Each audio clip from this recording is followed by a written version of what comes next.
आइए हम आज इस वीडियो में जानते हैं कि विद्युत आवेश किसे कहते हैं और विद्युत आवेश कितने प्रकार के होते हैं। तो सबसे पहले विद्युत आवेश किसे कहते हैं, तो याद रखिएगा किसी वस्तु का वह गुण होता है जिसमें किसी दूसरी वस्तु को आकर्षित या प्रतिकर्षित करती है। आकर्षित का मतलब होता है अपने ओर खींचना है। अगर एक वस्तु ए है, एक वस्तु बी है, तो दोनों आपस में सटेगा, ठीक है, यानी एक दूसरे के पास आएगा तो आकर्षित कहलाती है।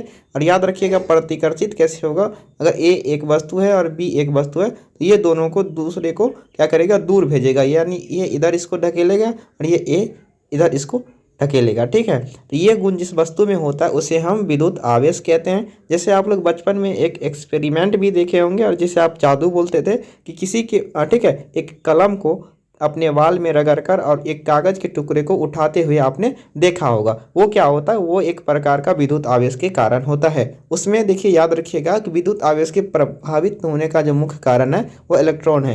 इलेक्ट्रॉन के ट्रांसफर के कारण ही विद्युत आवेश उत्पन्न होता है, ठीक है। तो ये सारी बातें आप लोग याद रखिएगा। एक दूसरा परिभाषा भी आप पढ़ सकते हैं यहाँ पे कि विद्युत आवेश पदार्थ का वह गुण भी होता है जो पदार्थ को विद्युत चुंबकीय क्षेत्र में रखे जाने पर एक बल का उद्भव, ठीक है, अनुभव करता है, उसे हम विद्युत आवेश कहते हैं। सपोज करिए विद्युत मोटर का ही एग्जांपल ले लीजिए, उसमें विद्युत धारा बहती है, यानी आप बोल सकते हैं कि विद्युत आवेश बहने के कारण जो है वो मोटर पे बल लगता है और जिसके कारण मोटर जो है वो घूर्णन करती है। चलिए उसके बाद समझते हैं कि विद्युत आवेश जो है कितने प्रकार के होते हैं। तो याद रखिएगा विद्युत आवेश यानी इलेक्ट्रिक चार्ज जो है वो दो प्रकार के होता है, एक धन आवेश होता है और एक ऋण आवेश होता है, यानी एक नेगेटिव होता है एक पॉजिटिव होता है। उसके बाद जो है आप लोग याद रखिएगा अगला पॉइंट है कि समान प्रकार का आवेश जो है वो प्रतिकर्षित करती है, ठीक है। यानी कहने का मतलब हुआ कि अगर आप निगेटिव चार्ज है एक और एक निगेटिव चार्ज है, यानी दोनों निगेटिव चार्ज अगर एक पास रहेगा ये दोनों को दूर भेजेगा, एक इधर भेजेगा एक इधर भेजेगा। या आपके पास एक पॉजिटिव वस्तु है और एक फिर से पॉजिटिव वस्तु है तो ये एक दूसरे को क्या करेगा, तो आपस में दूर भेजेगा, ना कि पास लाएगा। तो ये होता है समान प्रकार के आवेश प्रतिकर्षित करती है। तो आप लोग याद रखिएगा, यहाँ से भी क्वेश्चन आते हैं। चलिए इसके बाद है अगला, इस असमान प्रकार का आवेश जो है वो आकर्षण करती है। कहने का मतलब हुआ आपका कि जैसे एक निगेटिव चार्ज हुआ एक पॉजिटिव चार्ज हुआ, ये एक दूसरे को क्या करेगा, पास में लाएगा, ठीक है। तो इसी को आकर्षण कहते हैं। या ऐसा भी हो सकता है कि एक पॉजिटिव चार्ज और एक निगेटिव चार्ज, बात तो एक ही हुआ, ये क्या करेगा, एक दूसरे को आकर्षित करेगा। तो याद रखिएगा। उसके बाद अगला पॉइंट है आप सभी के लिए, याद रखिएगा कि विद्युत आवेश का जो SI मात्रक होता है वो कूलाम होता है। कूलाम में हम विद्युत आवेश को मापते हैं।